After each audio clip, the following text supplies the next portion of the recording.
రాష్ట్ర మంత్రిమండలి సమావేశం జరిగింది.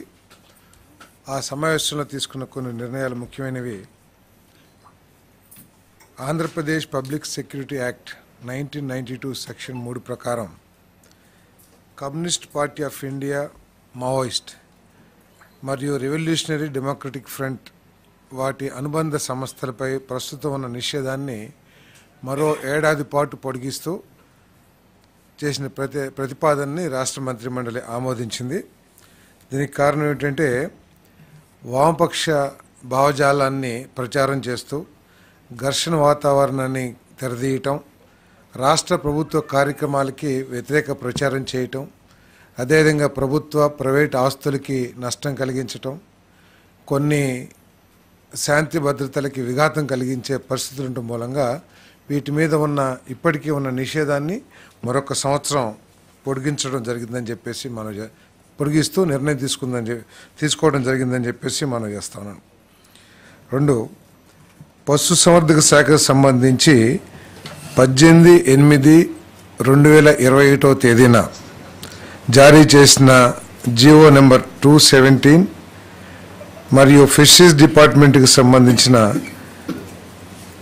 జీవో 144 డేటెడ్ 8/9/2020 రద్దు కోసం చేసిన ప్రతిపాదనని రాష్ట్ర మంత్రిమండలి ఆమోదించడం జరిగిందని చెప్పేసి మనం చేస్తాను.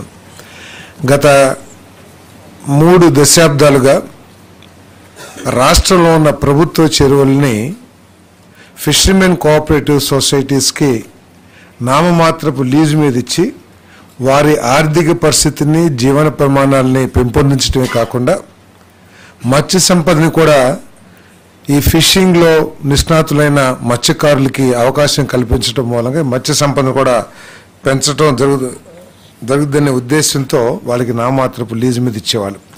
కానీ గత ప్రభుత్వం ఈ 2 జీవోలను ఇచ్చి నెల్లూరు జిల్లాలో దాదాపు 25,360 హెక్టార్లలో ఉన్న రిజర్వాయర్స్ కానివ్వండి, చెరువులు కానివ్వండి, వాటిని పబ్లిక్ ఆక్షన్స్కి అనుమతిస్తూ జీవోలు ఇచ్చి ఈ పేద మత్స్యకారులకి తీవ్ర నష్టం చేసిందని చెప్పేసి మనం చేస్తామని నేను. దాని మూలంగా మత్స్యకార సంఘాలు, ప్రజా సంఘాలు కోర్టులకు వెళ్ళటం ఇవన్నీ కూడా జరగడం జరిగింది. మరి కాబట్టి ఇప్పుడు ఆ జీవోలను రద్దు చేసి మళ్ళీ ఫిషర్మెన్ కోఆపరేటివ్ సొసైటీస్కి ఇంతకు ముందున్న విధానం ప్రకారం ఇవ్వటమే కాకుండా ఫిషరీస్ డిపార్ట్మెంట్ని ఒక కాంప్రహెన్సివ్ స్టడీ చేసి ఏ విధంగా మత్స్య సంపదని పెంపొందించాలి. ఎందుకంటే ఇటీవల కొన్ని సందర్భాల్లో మిడిల్ మ్యాన్ వచ్చి లేకపోతే కొంతమంది వ్యాపారస్తులు వచ్చి మత్స్యకారులకి నష్టం కలిగించే విధంగా ఒక ఇల్లీగల్ అగ్రిమెంట్స్ చేసుకుంటూ చెరువుల్ని వాళ్ళు తీసుకుంటున్నారనే విషయం ప్రభుత్వం దృష్టికి వచ్చిన సందర్భంలో ముఖ్యమంత్రి గారు ఫిషరీస్ డిపార్ట్మెంట్ని ఏ విధంగా ఈ చెరువుల ద్వారా మత్స్య సంపదని పెంపొందించడమే కాకుండా నేరుగా మత్స్యకారుల ఆర్థిక పరిస్థితి పెరిగే విధంగా ఏ విధంగా చేయాలి, ఈ మత్స్య సంపదన పెంపుదలలో ఏ విధంగా టెక్నాలజీ వాడాలి, వీటన్నిటి మీద కూడా సమగ్రంగా స్టడీ చేసి ఒక రిపోర్ట్ కూడా నెక్స్ట్ టైం క్యాబినెట్కి ఇవ్వమని చెప్పేసి కూడా చెప్పడం జరిగింది. దీంతో 27 మత్స్యకార సంఘాలు మేలు కల్పించాలని పైన పేర్కొన్న 11 కేసులను పరిష్కరించాలనే సదుద్దేశంతో సంబంధిత జీవోల్ని రద్దు చేయడం జరిగింది. దీని యొక్క ఉద్దేశం ఏంటంటే రాష్ట్రంలో ఉన్న కొన్ని లక్షలాది మంది మత్స్యకారులకి మేలు జరగాలనేది ఈ ప్రభుత్వం యొక్క లక్ష్యం. ఏదైతే వనరులు ఉన్నాయో, జలవనరులు, ప్రభుత్వానికి సంబంధించిన జలవనరులు ఉన్నాయో వాటి ద్వారా ఈ మత్స్యకారుల జీవన ప్రమాణాలు పెంచాలి, అదేవిధంగా మత్స్య సంపద కూడా పెంచాలి అనేది లక్ష్యంగా ఈ జీవోల్ని రద్దు చేయడం జరిగిందని చెప్పేసి మనం చేస్తాను. అంతేకాకుండా నెక్స్ట్ దేశంలో ఫెర్టిలిటీ రేటు తగ్గిపోతుందని చెప్పేసి చాలా స్టడీస్ తెలియజేస్తూ ఉన్నాయి. ప్రపంచంలో స్టడీస్ని కంపేర్ చేస్తే ఆంధ్రప్రదేశ్లో సంతానోత్పత్తి సామర్థ్యం, జాతీయ సంతానోత్పత్తి సామర్థ్యం రేటు 2.1గా ఉంటే ఆంధ్రప్రదేశ్లో అది కేవలం 1.5గా ఉంది. ఇంకా ప్రపంచ దేశాలతో కూడా కంపేర్ చేస్తే ఆంధ్రప్రదేశ్ సంతానోత్పత్తి సామర్థ్యం రేటు చాలా తక్కువగా ఉన్న పరిస్థితుల్లో ఈ డెమోగ్రఫీ మేనేజ్మెంట్ చేయాల్సిన పరిస్థితులు కనపడతా ఉన్నాయి. అంతేకాకుండా ప్రస్తుతం లెక్కల ప్రకారం మన రాష్ట్రంలో పురుషుల యావరేజ్ వయసు 32.5 ఉంటే 2047కి 40 ఏళ్ళు కానుందని చెప్పేసి కూడా కొన్ని స్టడీస్ చెప్తున్నాయి. అంటే రాబోయే సంవత్సరాల్లో యువకుల జనాభా తగ్గి పెద్ద వయసు వాళ్ళ జనాభా పెరిగిపోయే పరిస్థితులు కనపడతా ఉన్నాయి. ఇప్పుడు కొన్ని దేశాలైతే ఓల్డ్ ఏజ్ హోమ్స్గా కూడా మారిపోయే పరిస్థితులు కనపడతా ఉన్నాయి.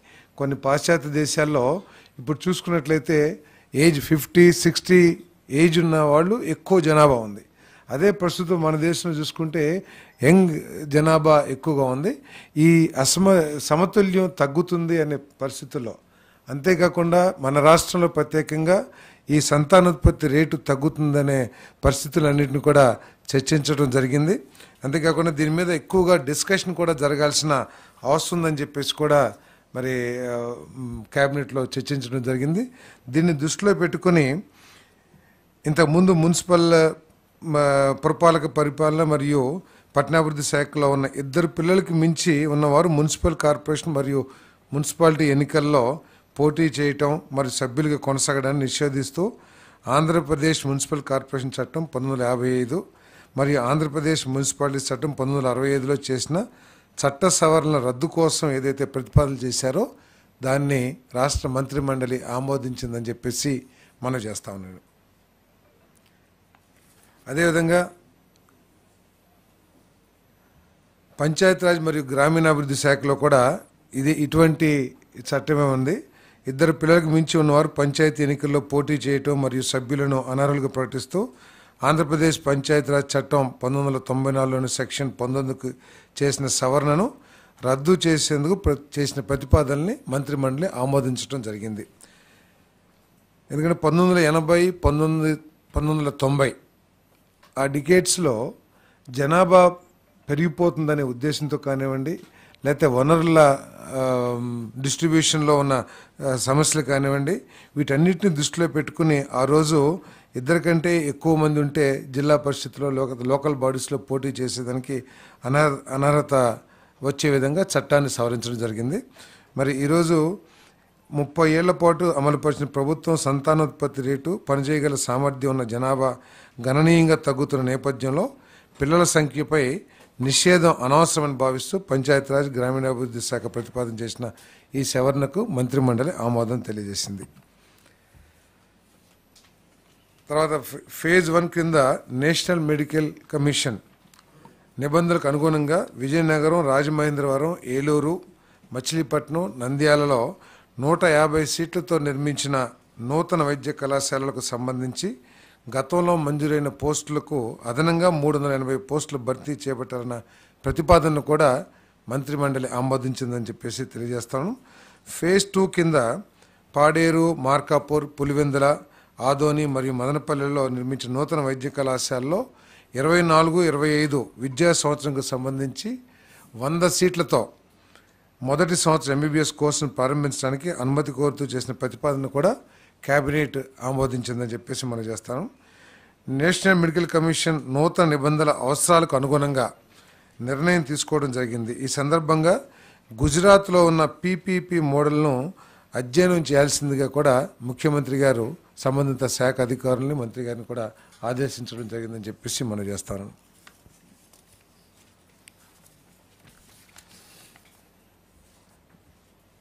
జియో నెంబర్ 40 రద్దు కోసం జలవనరుల శాఖ చేసిన ప్రతిపాదన మంత్రిమండలి ఆమోదం తెలిపింది. 11/5/23 నాడు జారీ చేసిన జియో నెంబర్ 40 ప్రకారం నంద్యాల జిల్లా సున్నిపెంట గ్రామ పంచాయతీకి కేటాయించిన 280.74 ఎకరాల భూమిని రద్దు చేస్తూ ఆ భూమిని తిరిగి నీటిపారుదల శాఖకు బదలాయించే ప్రతిపాదనను రాష్ట్ర మంత్రిమండలి ఆమోదం చేసింది. ఈ భూమిని అన్ని చట్టాలని అంటే అటవీ చట్టాలని వాటన్నిటిని కూడా పరుగులో తీసుకుని రాబోయే రోజుల్లో అక్కడ శ్రీశైలం ప్రాంత అభివృద్ధి కోసం చేసిన మాస్టర్ ప్లాన్కి వినియోగించుకోవాలని చెప్పేసి కూడా సూచన చేయడం జరిగింది. ఎందుకంటే ఒక మాస్టర్ ప్లాన్ ఇప్పటికే శ్రీశైలం దేవాలయాన్ని అభివృద్ధి చేయాలనే ఉద్దేశంతో మాస్టర్ ప్లాన్ ఇప్పటికే తయారు చేయడం జరిగింది. దీన్ని ఈ భూమిని కూడా వాడుకొని దాన్ని అభివృద్ధి చేయడం కోసం ఈ నిర్ణయం తీసుకోవడం జరిగిందని చెప్పేసి మనం చేస్తాను. ఇది సున్నిపేట పంచాయతీకి ఇవ్వడం జరిగింది, గ్రామ పంచాయతీకి.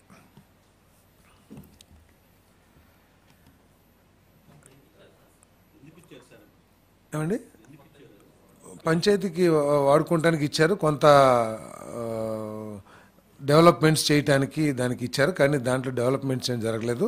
దాన్ని గ్రాప్ చేస్తానికి కూడా కొంత ఆలోచన జరిగిందని చెప్పేసి సమాచారం ఉంది. అక్కడ భూమి కూడా ఎందుకంటే ఫారెస్ట్ ఇంకో సైడు వాటర్ ఉంది కాబట్టి ఉన్న భూమిని వినియోగించుకొని శ్రీశైలం దేవస్థాన పరిధిని పెంచడమే కాకుండా బాగా అభివృద్ధి చేయాలి. ఎందుకంటే ఆ దేవస్థానానికి ఉన్న ప్రాసెసింగ్ కానివ్వండి, ప్రజల నమ్మకం కానివ్వండి, ఆ దేవస్థానాన్ని అభివృద్ధి చేయడానికి వినియోగించుకోవాలని చెప్పేసి నిర్ణయం తీసుకున్నది. మరి 2014-19 మరియు 2019-24 మధ్య ఎక్సైజ్ పాలసీలు మరియు వే ఫార్వర్డ్ మదింపు కోసం మంత్రిమండలిలో చర్చ జరిగింది. 2014-19తో పోలిస్తే ప్రస్తుత పాలసీ ఫ్రేమ్వర్క్ లోపభూయిష్టంగా పారదర్శకంగా లేకుండా ఉండటం, అంతేకాకుండా పర్యవేక్షణలో కూడా అనేక విఫలమైన పునర్నిర్మాణం, నేరాలు మరియు ఆదాయ నష్టాలు పెరుగుదలకు దారితీశాయి. రానున్న నెల రోజుల్లో ఎక్సైజ్ శాఖను మెరుగైన పర్యవేక్షణ మరియు నియంత్రణకై ఏకీకృత పరిపాలన విధానం కిందకు తెచ్చేందుకు ఎక్సైజ్ శాఖను పునర్నిర్మించేందుకు ప్రతిపాదించడం జరిగింది. మద్యం రిటైల్ అమ్మకాలు, ప్రొక్యూర్మెంట్, క్వాలిటీ కంట్రోల్, ధరల నిర్ధారణకు విధానాలకు సంబంధించి ఇతర రాష్ట్రాలు, ముఖ్యంగా వేరే రాష్ట్రాల్లో ఎక్కడైతే మెరుగైన పాలసీలు ఉన్నాయో వాటి మీద స్టడీ చేయమని చెప్పేసి కూడా మరి మన ఆదేశించడం జరిగింది. దానికి సంబంధించి అధికారులందరూ కూడా వివిధ రాష్ట్రాల్లో పర్యటించి ఏ రాష్ట్రంలో అయితే మెరుగైన పాలసీ ఉందో ఆ పాలసీని అడాప్ట్ చేయాలని చెప్పేసి కూడా ఆలోచన చేయడం జరిగింది. అంతేకాకుండా గత ప్రభుత్వం చేసిన సరఫరా చేసిన బ్రాండ్స్ కానివ్వండి, వాటన్నిటి మూలంగా ప్రజల ఆరోగ్యం దెబ్బతిందని, అదే లివరు, కిడ్నీస్ ఇవన్నీ కూడా దెబ్బతినాయి అని చెప్పేసి కొన్ని సర్వేస్ కానివ్వండి, మరి కొన్ని స్టడీస్ కానివ్వండి చాలా క్లియర్గా తెలియజేస్తూ ఉన్నాయి. దాన్ని దృష్టిలో పెట్టుకొని క్వాలిటీ మీద ప్రత్యేక పర్యవేక్షణ ఉండే విధంగా దేశంలో ఉన్న మెరుగైన బ్రాండ్స్ అన్నీ కూడా, ఎందుకంటే ఆరోగ్యానికి అత్యంత ప్రాధాన్యతనిచ్చి అన్ని టెస్టులు కూడా కండక్ట్ చేసి మెరుగైన బ్రాండ్స్ని తీసుకురావాలని చెప్పేసి సూచించడం జరిగింది. మరి సెప్టెంబర్ 5, 24 నాటికి ఆమోదం ప్రక్రియను పూర్తి చేసి 1 అక్టోబర్ 2024 నుండి కొత్త మద్యం విధానం అమల్లోకి వస్తుందని చెప్పేసి మనం చేస్తాను. కొత్తగా అమల్లోకి రానున్న నూతన మద్యం విధానంలో రాష్ట్రంలోకి అక్రమ మద్యం రవాణా, గంజాయి, నాన్ డ్యూటీ పెయిడ్ మద్యం ప్రవేశించకుండా కట్టుదిట్టమైన చర్యలు తీసుకోవడం జరుగుతుంది. అంతేకాక అల్పాదాయ వర్గాల వారికి అందుబాటు ధరలకు నాణ్యమైన మద్యాన్ని అందుబాటులో ఉండేందుకు అవకాశం కలిగించే విధంగా పాలసీ ఉండబోతుందని చెప్పేసి కూడా మనం చేస్తాను. మరి అదేవిధంగా గత ప్రభుత్వం ఫెయిల్యూర్ మూలంగా గత ప్రభుత్వం అనుసరించిన మరి లోపభూయిష్టమైన ఎక్సైజ్ పాలసీ మూలంగా ఐఎంఎఫ్ఎల్ మద్యం అమ్మకాలు 232 లక్షల కేసులకు, బీరు అమ్మకాలు 436 లక్షల కేసులకు పడిపోవడంతో రాష్ట్ర ప్రభుత్వానికి 2019-24లో మధ్యన 18,860 కోట్ల నష్టం వాటిల్లింది. అంటే కేసెస్ తగ్గినాయి కాదు, ఇక్కడ ఏంటంటే ఇతర రాష్ట్రాల నుంచి మద్యం మన రాష్ట్రంలోకి రావటం మూలంగా, ఎందుకంటే సరైన బ్రాండ్లు కానివ్వండి లేదా అత్యధిక రేట్లకి ఒకప్పుడు 60 రూపాయలు 70 రూపాయలు ఉన్న చీప్ లిక్కర్ని ఈ 2019-24 మధ్యలో 120 నుంచి 200 రూపాయలకి అమ్మటం మూలంగా బయట నుంచి పక్కన మన బార్డర్ స్టేట్స్ ఏదైతే ఉన్నాయో తెలంగాణ కానివ్వండి, లేకపోతే కర్ణాటక కానివ్వండి, తమిళనాడు కానివ్వండి, అక్కడి నుంచి ఎక్కువగా నాన్ డ్యూటీ పెయిడ్ లిక్కర్ అవన్నీ రావటం మూలంగా మనకు దాదాపు 18,860 కోట్లు నష్టం వాటిల్దని చెప్పేసి మనం చేస్తాను. మరి అదేవిధంగా గత ప్రభుత్వం మద్యం అమ్మకాల సప్లై చైన్ ఉత్పత్తి నుంచి రిటైల్ అమ్మకాల వరకు కూడా గుత్తాధిపత్యం, అంటే వాళ్ళకి కావాల్సిన కొన్ని కంపెనీలని, అంటే దేశవ్యాప్తంగా లేకపోతే గతంలో అమల్లో ఉన్న బ్రాండ్స్ అన్నిటినీ కూడా వాటికి ఏదో ఒక విధంగా నష్టం కలిగించి మార్కెట్ నుంచి, మన రాష్ట్ర ప్రభుత్వం మార్కెట్ నుంచి బయటికి పంపించేసి వాళ్ళకు కావాల్సిన కొన్ని బ్రాండ్లు మాత్రమే మార్కెట్ చేసి స్వార్థంతో ప్రజలకి నష్టం చేయటమే కాకుండా రాష్ట్ర ప్రభుత్వానికి కూడా నష్టం చేశారని చెప్పేసి మనం చేస్తాను. నాణ్యత లేని మద్యం అమ్మకాలతో లక్షలాది మంది ప్రజల ఆరోగ్యం ప్రతికూల ప్రభావం చూపించింది.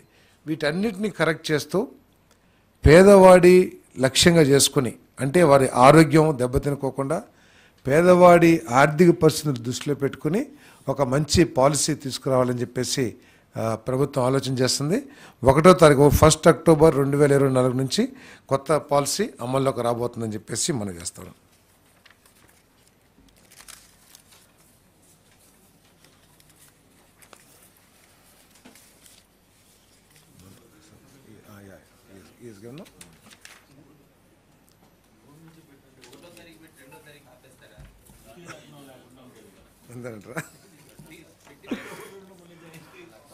అంటే పాలసీ అనౌన్స్ చేసినా కూడా అమలు 5వ తారీఖు నుంచి అట్లా చూసి చేస్తాం. ముందు అమలు అనౌన్స్ చేస్తాం. దేనికి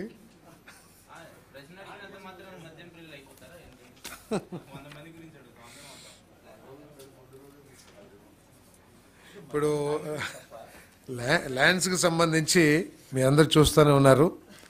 22A ఫ్రీలాన్స్ చేసేసి ఏ విధంగా గత ప్రభుత్వం ప్రభుత్వంలో పెద్దలు కానివ్వండి, లేకపోతే చాలామంది దళారులు కానివ్వండి, ఏ విధంగా ఈ భూముల్ని దోచేయటానికి ప్రయత్నం చేశారో మనం కూడా చూసి ఉన్నాం.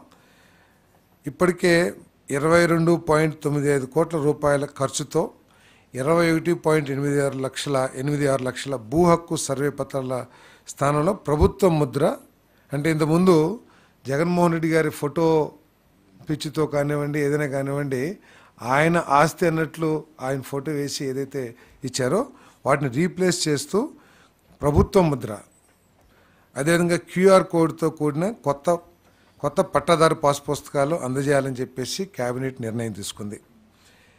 రెవెన్యూ శాఖకు సంబంధించి 22A నిషేధ జాబితాకు సంబంధించి ఫిర్యాదు సంఖ్యలో పెరుగుతున్న నేపథ్యంలో త్వరలోనే రెవెన్యూ గ్రామ సభలు నిర్వహించాలని ముఖ్యమంత్రి కేబినెట్కు సూచించారు. రాబోయే 3 నెలల కాలంలో గ్రామ సభలు అయ్యేంత వరకు, ఎందుకంటే రెవెన్యూ రికార్డ్స్లో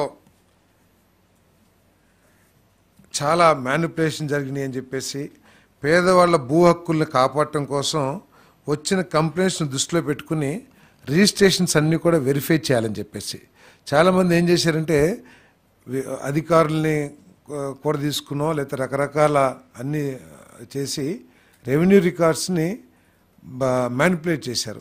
వీటన్నిటిని వెరిఫికేషన్ చేసే వరకు కూడా 3 నెలలు రిజిస్ట్రేషన్స్ ఆపేయాలని చెప్పేసి కూడా నిర్ణయం తీసుకుంటం జరిగిందని చెప్పేసి మనం చేస్తాం. నేను మరి అంతేకాకుండా ఈ మ్యానిపులేషన్స్ని, ల్యాండ్ గ్రాబింగ్స్ని, వీటన్నిటిని కూడా బయటపెట్టాలని మన రెవెన్యూకు సంబంధించిన ఉన్నతాధికారుల్ని జిల్లాలు పర్యటించి వీటికి పాల్పడిన వ్యక్తులు ఎంతటి స్థాయి వాళ్ళైనా సరే కఠినంగా శిక్షించాలని చెప్పేసి కూడా ముఖ్యమంత్రి గారు సూచన చేయడం జరిగింది.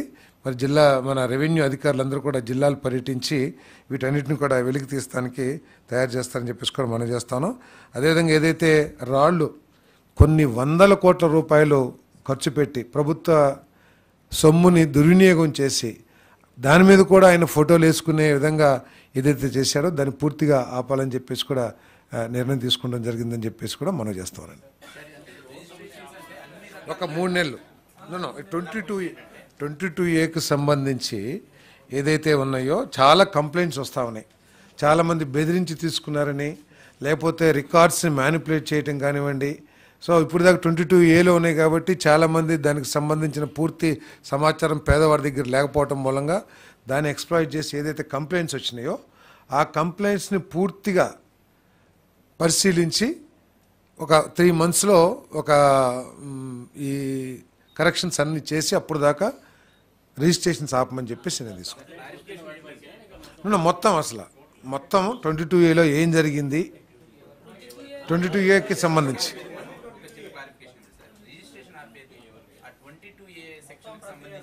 22A ఏదైతే అసైన్మెంట్ భూములు ఉన్నాయో ఫ్రీ హోల్డ్స్గా మార్చేసి 13 lakhs acres దాకా ఉన్నాయి మొత్తం. సో వాటన్నిటి మీద ఒక సమగ్ర రిపోర్ట్ తయారు చేసి, ఎందుకంటే దీంట్లో పేదల్ని బెదిరించి లాక్కున్నారు, లేకపోతే రెవెన్యూ రికార్డ్స్ని తారుమారు చేసి వాటిని చేజిక్కించుకున్నారు, భూ కబ్జాలు చేశారు, రకరకాల కంప్లైంట్స్, వీటన్నిటిని కూడా ఓ 3 monthsలో స్టడీ చేసి దాని మీద సమగ్రంగా ఎంక్వైరీ చేసి అప్పటి వరకు ఈ రిజిస్ట్రేషన్స్ ఆపడం జరుగుతుంది. ఏదండి ఏం చేసి ఉంటే సో వాటి మీద తప్పకుండా ఎంక్వైరీ చేస్తారు. ఎవరైనా వాళ్ళు వచ్చి ఓనర్స్ కంప్లైంట్ చేసి మమ్మల్ని బెదిరించి తీసుకున్నారు, దాని మీద కూడా చట్టపరంగా ఎటువంటి చర్యలు తీసుకోవాలో తీసుకుంటారు. 25,000 ఎకరాలు జరిగింది ఇప్పుడు దాకా రిజిస్ట్రేషన్ జరిగినాయి. సో ఫర్దర్గా కూడా జరగకోకుండా ఇవన్నీ కూడా ఎంక్వైరీ చేస్తాం.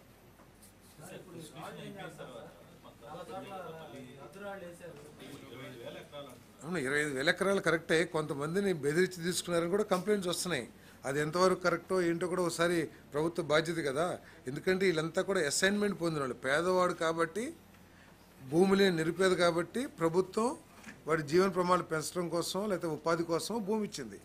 అటువంటి భూమిని బలవంతుడు లాక్కున్న పరిస్థితుల్లో ఒకవేళ కంప్లైంట్ వస్తే దాని మీద తప్పకుండా ఎంక్వైరీ చేయాల్సిన అవసరం ఉంది.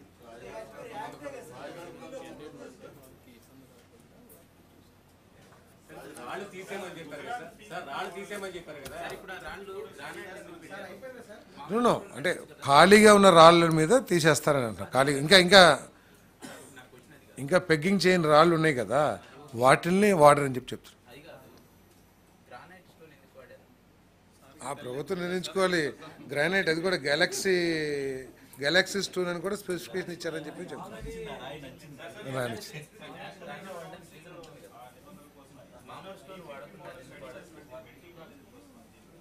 మెడికల్ కాలేజెస్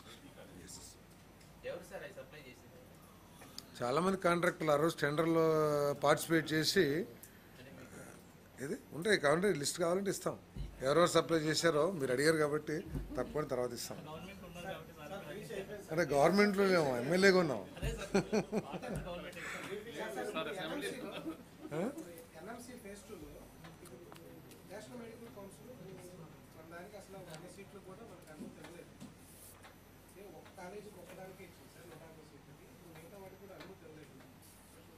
అదే సెకండ్ ఫేజ్లో ఉన్న కాలేజెస్ని మన గుజరాత్లో ఉన్న ఏదైతే పీపీపీ మోడల్ ఉన్నాయో దాన్ని స్టడీ చేసి ఏ విధంగా చేయాలని నెక్స్ట్ క్యాబినెట్కి తీసుకురావడం జరుగుతుంది.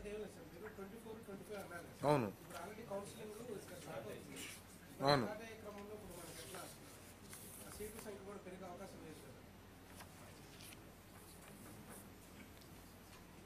24-25కి 100 seatsతో స్టార్ట్ చేస్తావు. 24-25లో ఇచ్చిన వాటిలో 24-25కి స్టార్ట్ చేస్తాం.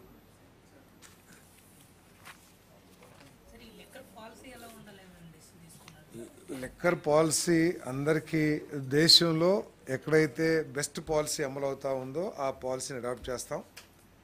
ప్రజల ఆరోగ్యం అత్యంత ముఖ్యం, క్వాలిటీ ముఖ్యం, ప్రజలు ఆమోదించిన బ్రాండ్స్ని ఈ రాష్ట్రంలోకి తీసుకురావాలనేది ముఖ్యం. స్వార్థం కానీ లేకపోతే గుత్తాధిపత్యం కానీ ఉండకోకుండా అన్ని బ్రాండ్స్కి దేశంలో లేకపోతే మన రాష్ట్రంలోనే గతంలో ఏదైతే అందుబాటులో ఉన్న బ్రాండ్స్ ఉన్నాయో ఆ బ్రాండ్స్ అన్నిటినీ తీసుకురావటం, పేదవాడి ఆర్థిక పరిస్థితిని కూడా పరిగణలో తీసుకుని మరి రేటు ధరలు నిర్ణయించడం, ఇవన్నీ కూడా చేస్తాం.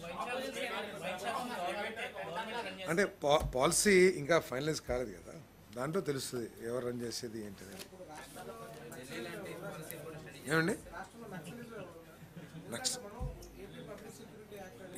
ఇంకా కొన్ని పరిస్థితులు ఉన్నాయని చెప్పేసి కొన్ని ప్రాంతాల్లో ప్రత్యేకంగా కొన్ని జిల్లాల్లో, రాష్ట్రం అంతా ఒకప్పుడైతే రాష్ట్రంలో అన్ని జిల్లాల్లో కూడా ఉన్నట్లు మనందరం కూడా మనకి ఎక్స్పీరియన్సెస్ ఉన్నాయి. కానీ ఇప్పటికి కూడా కొన్ని జిల్లాల్లో ఉన్నాయి కాబట్టి ఇంకొక 1 year ఎక్స్టెండ్ చేస్తాం.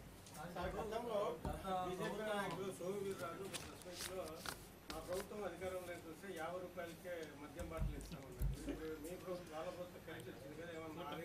అదే దాంట్లో పాలసీలు డిసైడ్ చేస్తాం. అంటే బ్రాండ్ని బట్టి ఇప్పుడు 60 రూపాయలు 70 రూపాయలు 2014-19లో ఉన్నాయి. Now we are in 24-25. ఈ లోపల ధరలు పెరుగుంటాయి. వీటన్నిటిని దృష్టిలో పెట్టుకుని పాలసీలో రేట్లు కానివ్వండి, అది ప్రైవేట్ షాప్స్ నుంచా లేకపోతే గవర్నమెంట్ షాప్స్ నుంచా పాలసీ అంతా కూడా అమలు చేస్తాం. బట్ మా ఉద్దేశం ఏంటంటే ఏదైతే ఆరోగ్యానికి కూడా హానికరంగా తయారైన మద్యం బ్రాండ్స్ని ఈ రాష్ట్రంలో కొనసాగించకూడదు. ఏ బ్రాండ్ వచ్చినా కూడా ఆ క్వాలిటీని అన్ని విధాలా కూడా అందుబాటులో ఉన్న అన్ని టెస్టింగ్ మెథడ్స్ని వాడి దాని క్వాలిటీని మాత్రం ఎన్ష్యూర్ చేసుకోవాలి. ఎందుకంటే ప్రజల ఆరోగ్యానికి చేయకూడదు.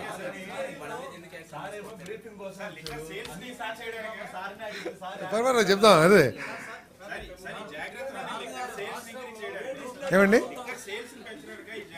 లిక్కర్ సేల్స్ పెంచడం కాదు, ఇల్లీగల్ లిక్కర్ కానివ్వండి, లేదా ఇతర రాష్ట్రాల నుంచి తీసుకొచ్చేసి ఇక్కడ అమ్ముకుంటాం కానివ్వండి, లేకపోతే పేదవాళ్ళని దోచేసే విధంగా కానివ్వండి, ఇవన్నీ వండుకోకుండా పాలసీ. ఇప్పుడు 200 రూపాయలు ఏ విధంగా లాస్ అయ్యాం మనం? ఇతర రాష్ట్రాల నుంచి మద్యం ఈ రాష్ట్రంలో అమ్ముకుంటాం మూలంగా మన రాష్ట్రంలో చేయాల్సిన వ్యాపారం ఇతర రాష్ట్రాలకు సంబంధించిన మందుతో వ్యాపారం జరిగింది కాబట్టి నష్టపోయాం మనం.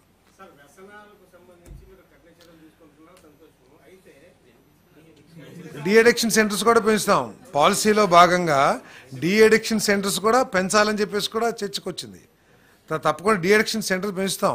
మద్యం అమ్మకాలని పెంచాలనేది లక్ష్యం కాదు. ఈ ప్రభుత్వం యొక్క లక్ష్యం క్వాలిటీ మందు, అదేవిధంగా పేదవాడి ఆర్థిక పరిస్థితిని దృష్టిలో పెట్టుకొని ఐడి లిక్కర్, గంజాయి, ఈ డ్రగ్స్, ఎందుకంటే ఎప్పుడైతే కాస్ట్లీ అయిపోయిందో మందు, పేదవాడు తక్కువ ధరకు అందుతున్న గంజాయికి కానివ్వండి లేదా ఇంకా ఇతర మార్గాలకి అలవాటు పడుతున్నాడు. కాబట్టి వాటన్నిటిని నిరోధించే దిశలో కూడా ఈ పాలసీ ఉండబోతాం.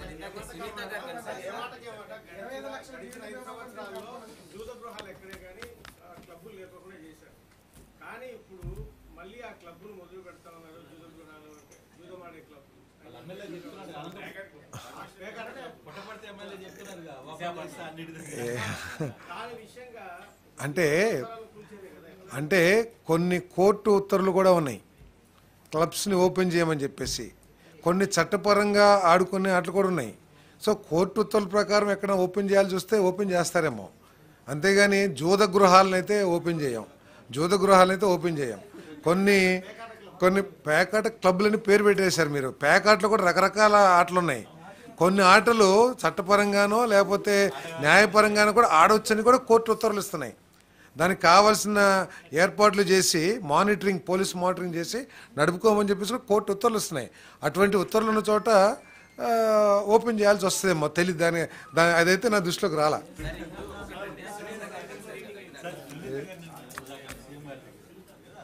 ఏ సునీత గారు పట్టాల్సి వైఎస్ సునీత గారా? సారీ, నేను చూడలేదు, నాకు తెలియదు.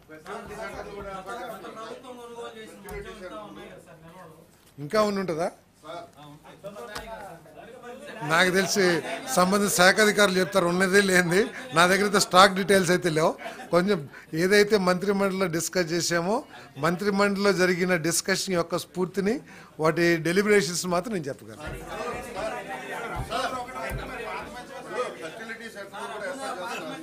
ఏమండి, దాని గురించి చర్చించేలా, కానీ ఫెర్టిలిటీ రేటు తగ్గిపోతుంది అనేది మాత్రం అర్థం చేసుకోవాల్సిన విషయం.